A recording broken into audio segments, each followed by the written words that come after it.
भेटते तुम्हाला मी सांगतो।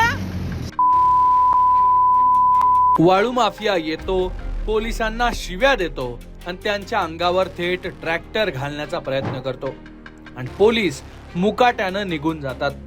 बरं एवढंच नाही तर हे सगळं वाळू माफिया आपल्या मोबाईल मध्ये रेकॉर्ड करून व्हायरल करतो। हा व्हिडिओ व्हायरल झाल्यानंतर अकोला पोलीस अक्षरशः हतबल झाल्याची चर्चा सुरू झाली होती।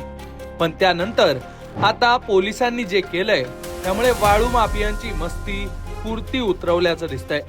अकोल्यातलं हे सगळं प्रकरण नेमकं काय जरा सविस्तर समजून घेऊ। मंडळी, आधी हा व्हिडिओ पहा। तुम्हाला मारून टाकायला मी भेटते तुम्हाला मी सांगतो।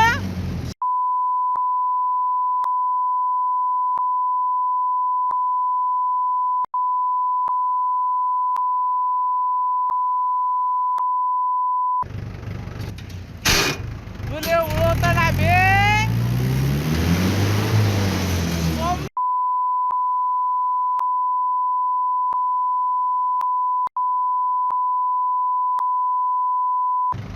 तू निघ तो सटकने चल। रात्रीची वेळ आहे, समोर एक पोलीसची गाडी उभी आहे आणि त्या बाजूला पोलीस कर्मचारी आहे। त्यावेळी तिथे जाऊन हा व्हिडिओ काढणारा वाळू माफिया अर्वाच्य भाषेत शिवीगाळ सुरू करतोय। तुम्ही माझं काहीही वाकडं करू शकत नाही, तुमच्यासारखे मी खूप पाहिले, तुमच्या अंगावर गाडी घालतो असं म्हणत वाळू माफिया पोलिसांना थेट जीवे मारण्याच्या धमक्या देतोय। पण अंगावर ट्रॅक्टर येताना पाहून पोलीस कर्मचारी मात्र तिथून गाडी घेऊन निघून जातात। हा व्हिडिओ व्हायरल झाल्यानंतर अकोला पोलिसांच्या कार्यक्षमतेवर प्रश्न उपस्थित झाले।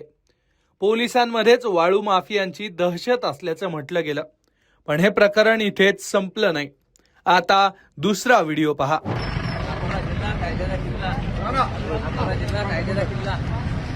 अकोला जिल्हा कायद्याचा किल्ला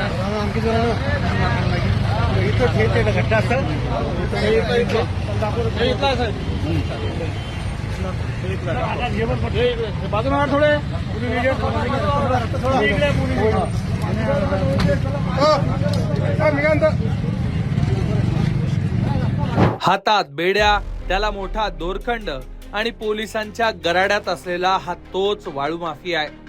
पोलिसांनी त्याला शोधलं, आपल्या स्टाईलनं त्याचा पाहुणचार केला आणि त्याचा माज पुरता जिरवलेला दिसतोय। आधी पोलिसांना शिव्या देणाऱ्या या आरोपीच्या तोंडून अकोला जिल्हा कायद्याचा किल्ला अशी वाक्य ऐकू येत होती।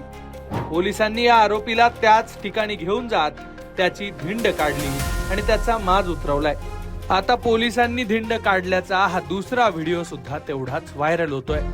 पण शेवटी असाही प्रश्न उपस्थित होतोय की वाळू माफियांचा हा सुळसुळाट एवढा कसा वाढला आणि त्याला जबाबदार कोण आहे? याबद्दल तुमच्या प्रतिक्रिया कमेंट बॉक्स मध्ये नक्की लिहा। अकोल्याहून प्रज्ञानंद थोरात आणि अवकाश बोरसे, लोकमत।